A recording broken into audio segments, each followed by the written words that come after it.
Salam alaikum, comme docteur Omdel. On va continuer la pathologie chirurgicale. Le dernier cours, c'est les plaies. Donc, c'est quoi la plaie? Les plaies se définissent qu'une rupture du tissu vivant. Donc, comme vous savez, que la peau est constituée de trois couches, l'épiderme, le derme et l'hypoderme. Donc, la rupture de ces trois couches, c'est une plaie. Donc, les plaies, elles peuvent être de façon accidentelle ou une plaie opératoire après une chirurgie. Donc, la peau, le défaut ou dégradation de la peau, dès le développement suite à un trouble sous-jacent.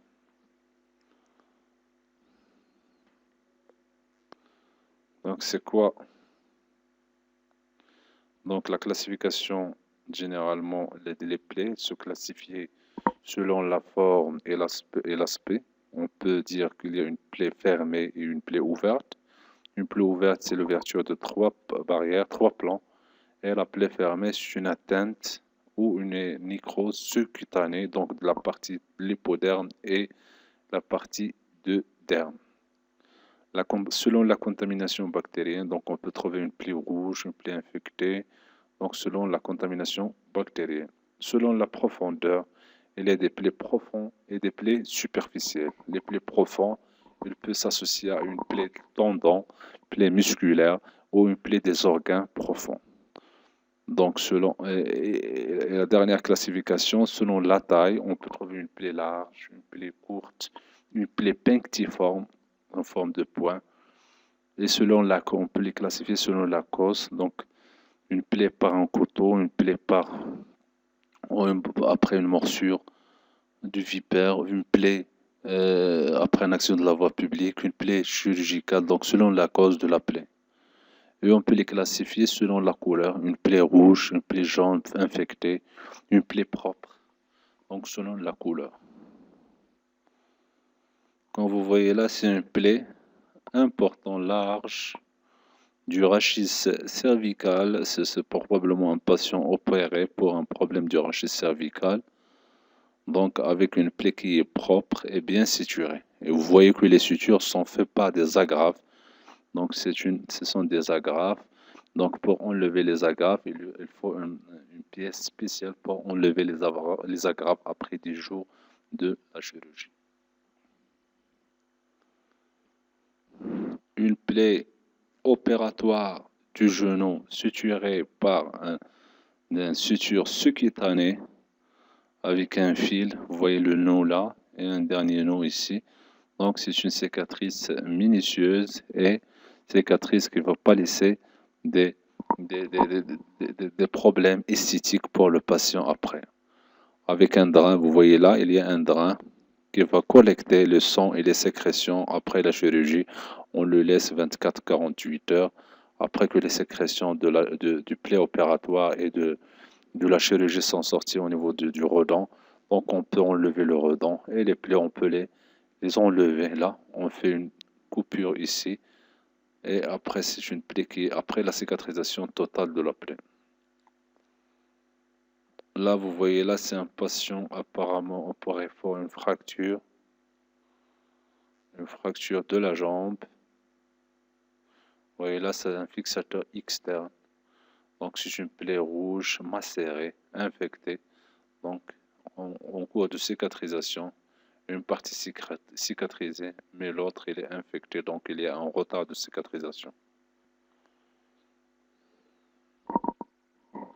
Vous voyez là, c'est une plaie avec décharge. C'est quoi cette décharge? C'est une stomie, c'est une poche d'ostomie.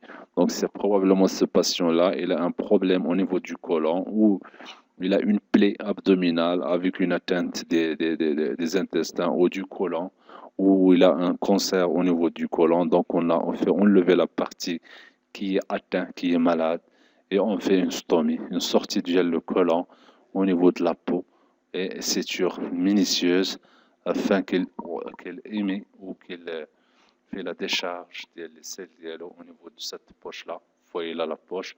Quand la poche est pleine, on l'enlève et on le jette et on met une autre propre. Une autre propre.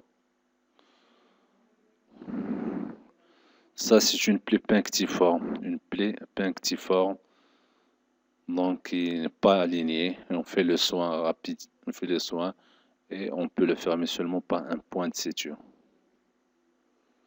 Vous voyez là, c'est un fixateur externe pour les fractures de la jambe, infectées avec des plaies profondes, avec infection donc pour prévenir l'infection de l'os, on met un fixateur externe pour avoir une consolidation avec un minimum d'infection ou de propagation de l'infection. Quand vous savez que l'infection de l'os est très grave, donc il n'y a pas les antibiotiques, ne peuvent pas arriver vers l'infection, vers le microbe. Donc l'os généralement, elle reste toujours infectée à vie.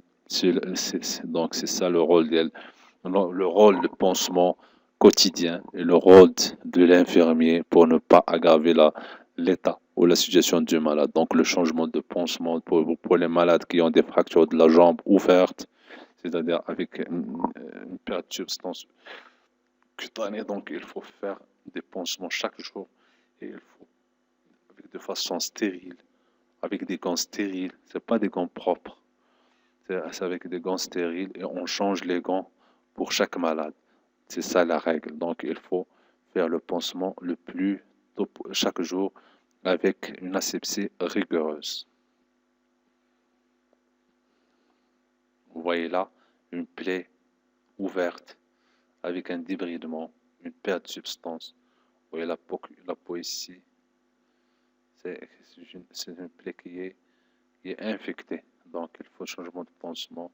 Et généralement, c'est la peau, les extrémités de la peau. On n'arrive pas à faire des points de suture. On fait ce qu'on appelle des greffes osseuses, mais des greffes cutanées, mais sur un peau qui est propre. C'est pas un peau qui est infecté. Donc, il faut chercher, il faut mettre des pansements chaque jour et des pansements quotidiens avec une asepsie très importante.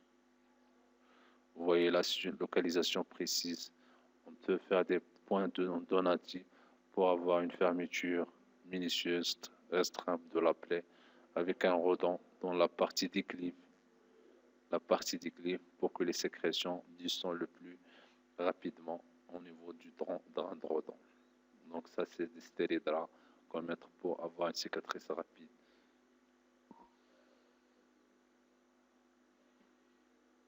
Là, c'est une cicatrice aussi du rachis, du dos, avec une cicatrice importante par des agrafes. Comme vous savez, les agrafes sont une méthode qui généralement il diminue le risque infectieux pour les malades. Hum, Quand on utilise les fils à soie ou d'autres fils, donc le risque infectieux augmente. Par contre, dans les agrafes, c'est moins d'infection et la plaie reste propre. Et on l'enlève avec une technique spéciale, avec un matériel spécial. La couleur antiseptique colorée, donc généralement il faut qu'on utilise bétadine donc pour faire les désinfections. Il faut chercher l'odeur de la plaie. Quand l'odeur est nauséabond ou mauvaise odeur, donc l'infection est là. Donc il faut commencer à faire le changement et traiter l'infection. Vous cherchez ce qu'il sent quand vous changez le pansement. Donc vous pressez sur la plaie afin de faire sortir les sécrétions et les sérosités. Et en même temps, le malade sent un peu malade, donc la sensibilité est là. Quand le malade sent, quand vous faites les soins, donc la sensibilité est bien. Donc l'état de la peau alentour de la plaie. Donc quand la peau elle est en bon, avec la cicatrisation se fait le plus rapidement possible. Et la présence de drain, donc le drain qu'on enlève dans 24 à 48 heures après la chirurgie. Vous voyez là, si j'ai une plaie au niveau du pied qui s'allonge vers le gros orteil, donc c'est une plaie qui est propre, avec le saigne un peu. Ce saignement-là, il est important parce qu'il favorise aussi la cicatrisation. Donc on met des compresses stériles avec de sparadrap, et on enlève le drain après quand les sécrétions ne sont plus là. Donc le drain avec une poche afin de mesurer la quantité de sécrétion du sang qui sort au niveau de la plaie. Donc ce sont des drains de rodon qui sont efficaces.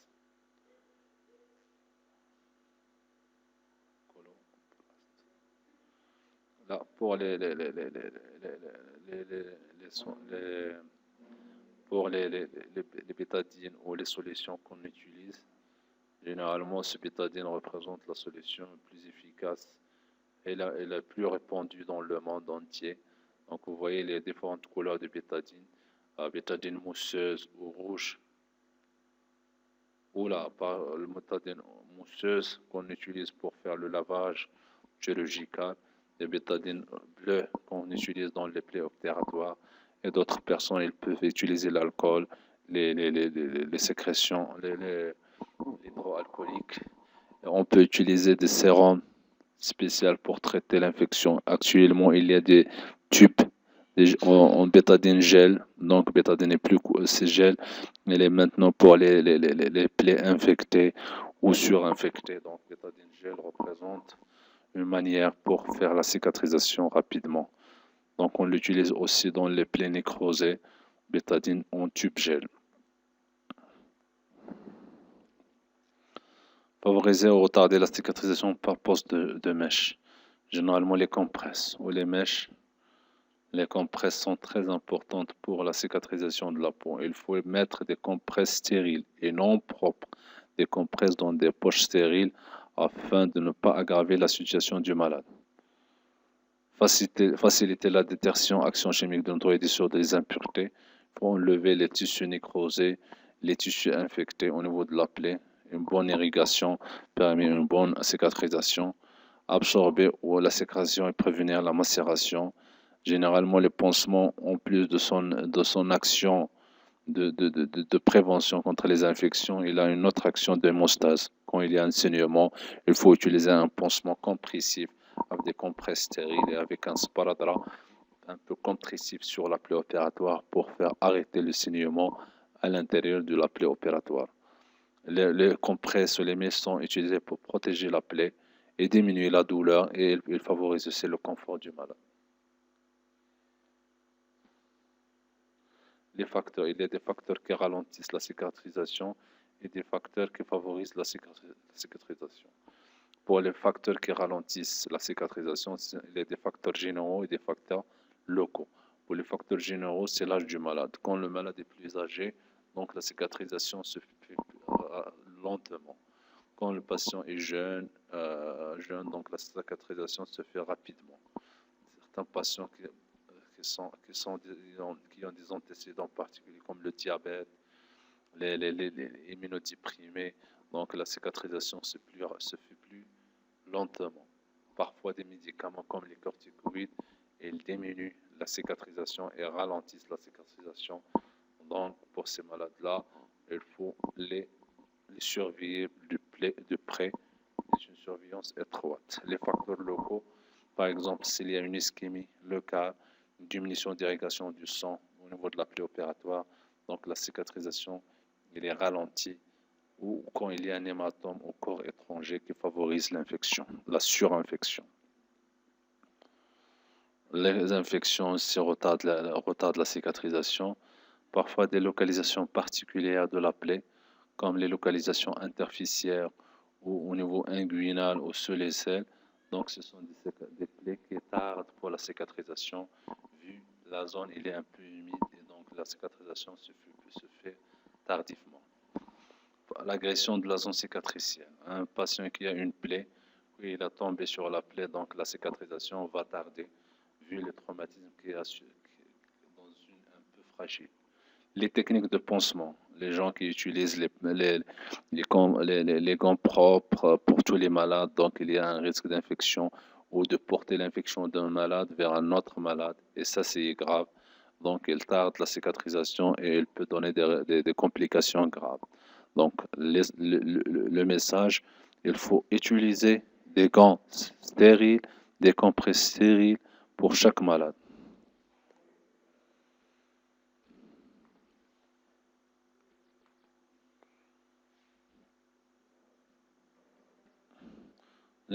Donc, les facteurs qui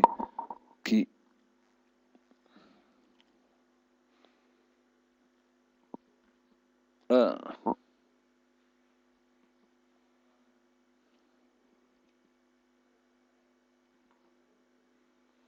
la dernière partie, c'est les facteurs favorisant la cicatrisation. Quand, quand il y a un approvisionnement sanguin adéquat vers la partie, vers la plaie, donc il favorise la cicatrisation. Des patients avec une alimentation équilibrée favorise la cicatrisation. Quand le malade n'est pas immunodéprimé, son immunisation est normale, donc la cicatrisation se fait rapidement. Le repos du malade aussi favorise la cicatrisation. La bonne circulation et les plaies sèches non infectées sont des manières pour favoriser la cicatrisation et pour prévenir l'infection. Merci pour votre attention et bon courage. On reste à votre disposition pour éventuelles questions. Merci.